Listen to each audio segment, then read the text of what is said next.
রুদ্রদা, প্রথমেই যেটা জিজ্ঞাসা করব সেটা হচ্ছে যে তৃণমূল বলছেন যে এই যে পুলিশ মন্ত্রী কালকে বললো নিচুতলার পুলিশদের নিয়ে যে কটাক্ষ করলো, আপনারা কটা রাজ্যে দেখেছেন যে পুলিশ মন্ত্রী নিজে চেয়ারে বসে পুলিশ নিজের রাজ্যের পুলিশদের নিয়ে এভাবে কটাক্ষ করেন? উনি ভাবেন রাজ্যের সম্পর্কে ভালো ভাবেন বলে এই কটাক্ষ করেছে, এবং ওসিকে, বারবনী থানার ওসিকে আজকে সকালে সরিয়ে দেওয়া হলো। তাদের কি প্রমাণ হলো? এত দ্বারা পুলিশ মন্ত্রী, মুখ্যমন্ত্রী নিজে প্রমাণ করলেন যে তিনি যে ডিপার্টমেন্টের মন্ত্রী, যে ডিপার্টমেন্ট মানুষকে নিরাপত্তা দেওয়ার দায়িত্বে, তাতে তিনি বিফল, বা তার কথা তার দপ্তরের পুলিশ শোনে না। কিন্তু কাদের দোষ দিচ্ছেন? আইপিএসদের নয়, পুলিশের মাথায় যে আইপিএসরা বসে আছে তারা নাকি ভালো। তারা কারা? যারা এই আরজিকর কাণ্ডে, যেখানে অভয়া বোন বা তিলোত্তমা যে পরিকল্পিত উপায়ে স্বাস্থ্য দপ্তরের মন্ত্রী মমতা বন্দ্যোপাধ্যায়ের তত্ত্বাবধানে, পুলিশ দপ্তরের মন্ত্রী মমতা বন্দ্যোপাধ্যায়ের তত্ত্বাবধানে এবং ওই সরকারি পেরিফেরিতে নৃশংস পরিকল্পিতভাবে খুন হলেন, সেখানে পুলিশের ভূমিকা লোকে দেখে নিয়েছে। সবাই জানে, বাচ্চা ছেলেও জানে যে নিচু তলার পুলিশ কর্মীরা তারা কোনো ইম্পর্টেন্ট কেসে ওপর মহলের নির্দেশ ছাড়া চলে না। আর পুলিশের ওপর মহলে রয়েছে হচ্ছে আইপিএস অফিসাররা,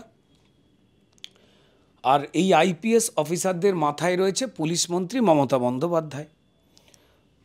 সবাই জানে যে তৃণমূলের দ্বারা যে চাল ডাল, চাকরি বাকরি, কয়লা, বালি, রেশন, জব কার্ড, যে কোনো লুট হয়েছে, সেই লুটে মমতা বন্দ্যোপাধ্যায় তার ডিপার্টমেন্টের পুলিশদের একবারও নির্দেশ দেননি যে যারা এই লুট করছে দলমত নির্বিশেষে তাদের গ্রেপ্তার করো। কারণ তিনি জানেন যে সবাই এই রাজ্যে যারা পুলিশ প্রোটেকশনে লুট করে তারা তৃণমূল। কোনো গ্রাউন্ডের পুলিশ অফিসার তারা দুষ্কৃতীদের আটকাতে পারে না। এই কদিন আগে পুজোর সময় কি হলো? কালী পুজোর সময় রাস্তায় জুলুমবাজির চাঁদা তুলতে গিয়ে ক্যানিং থানার পুলিশ বারণ করলো তৃণমূলের ছেলেদের এইভাবে জুলুমবাজির চাঁদা তোলা যাবে না। অমনি থানাতে পুলিশ যাদের এই জুলুমবাজি করবার জন্য গ্রেপ্তার করে নিয়ে এলো, তাদের পিটিয়ে থানা থেকে ছাড়িয়ে নিয়ে চলে গেল হচ্ছে তৃণমূলের যুবনেতা। সে গ্রেপ্তার হয়েছে না। এই যে আরজিকর কাণ্ডে যে তথ্য প্রমাণ লোপাট, দেরিতে এফআইআর, ভুল এফআইআর করেছে টালা থানার ওসি, কার নির্দেশে?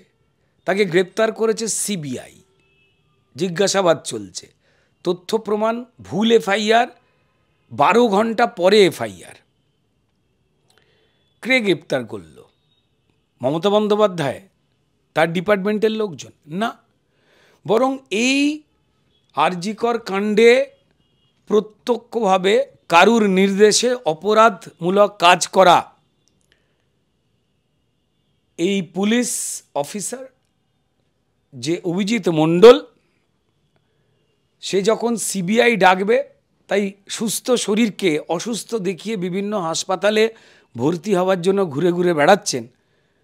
আর এই প্রত্যেকটা হাসপাতাল যারা মানবিকতা রক্ষা করতে এই অসুস্থ নয় অভিজিৎ মণ্ডলকে ভর্তি যখন নেয়নি, তখন নবান্ন থেকে মমতা বন্দ্যোপাধ্যায় বলছে কোন হাসপাতাল সিবিআই তদন্ত এড়াবার জন্য অভিজিৎ যে সুস্থ শরীরে ভর্তি হতে চাইছে, কারা নিচ্ছে না, এই নারায়ণ তাদের বিরুদ্ধে বন্দোবস্ত নাও।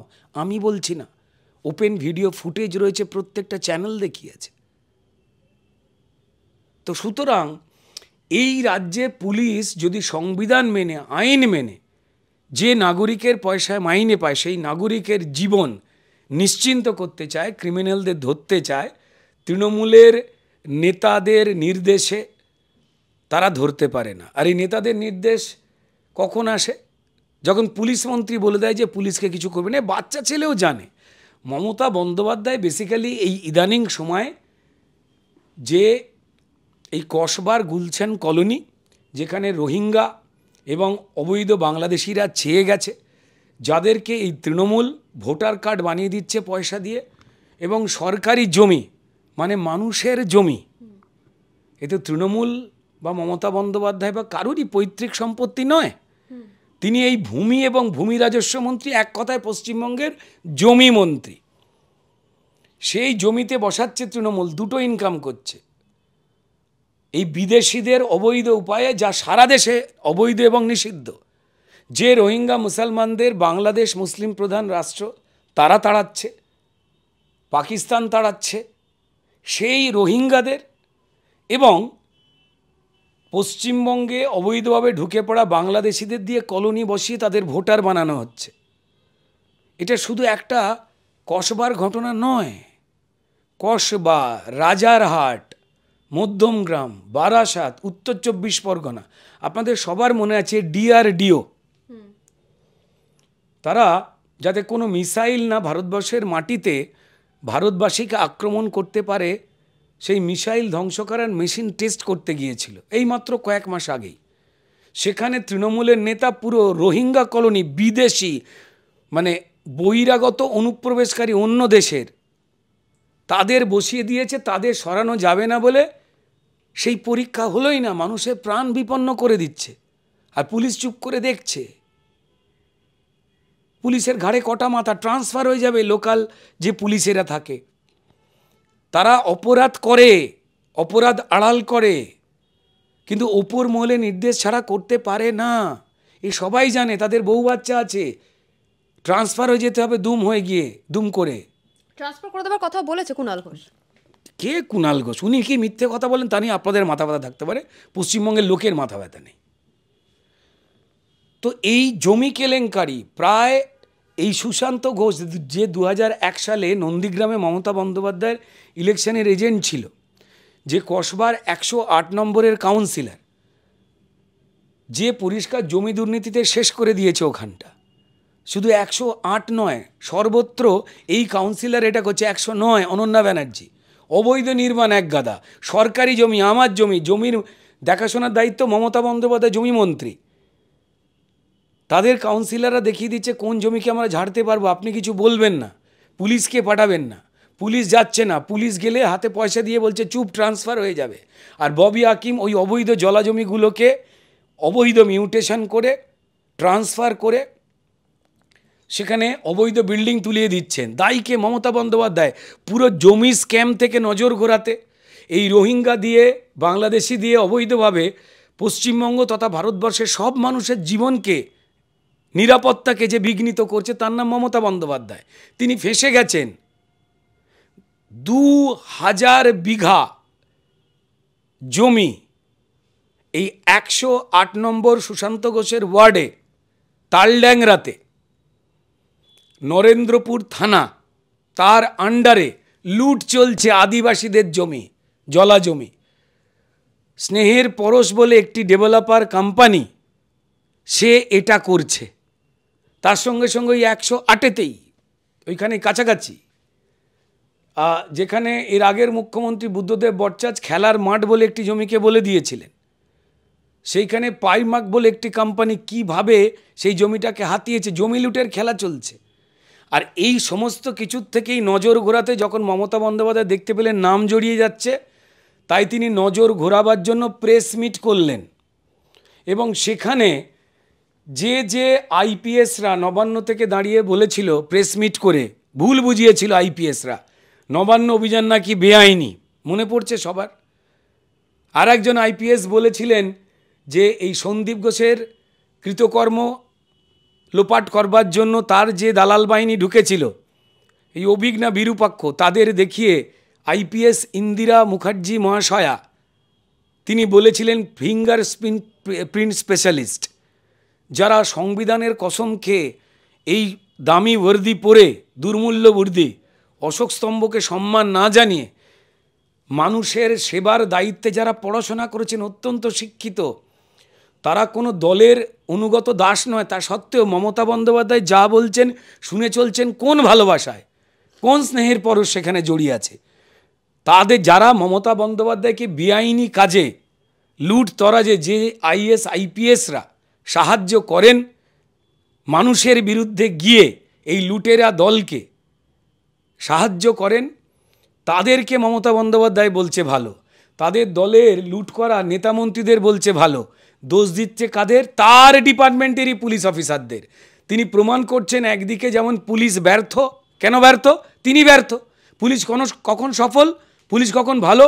যখন পুলিশ মন্ত্রী কড়া এবং মানবিক এবং আইন মেনে চলছেন।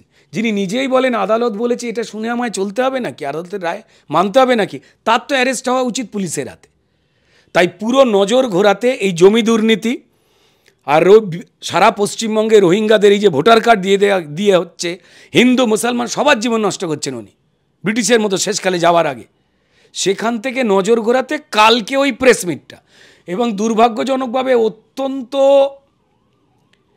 বড় বড় মিডিয়া হাউসের প্রচুর সাংবাদিক তারা একটাও প্রশ্ন করলেন না যে আদিবাসীদের জমি স্নেহের পরশ এই ডেভেলপার কোম্পানি 108 নম্বর ওয়ার্ডে যার যে কাউন্সিলরকে আপনি নন্দীগ্রামে আপনার নির্বাচনী এজেন্ট করে হেরে গিয়েছিলেন শুভেন্দু অধিকারীর কাছে, আপনি বন্দোবস্ত নিচ্ছেন না কেন? কেন রোহিঙ্গাদের পুলিশ দিয়ে মেরে তাড়িয়ে দিচ্ছেন না? সারা পৃথিবীতে রোহিঙ্গাদের নেয়নি।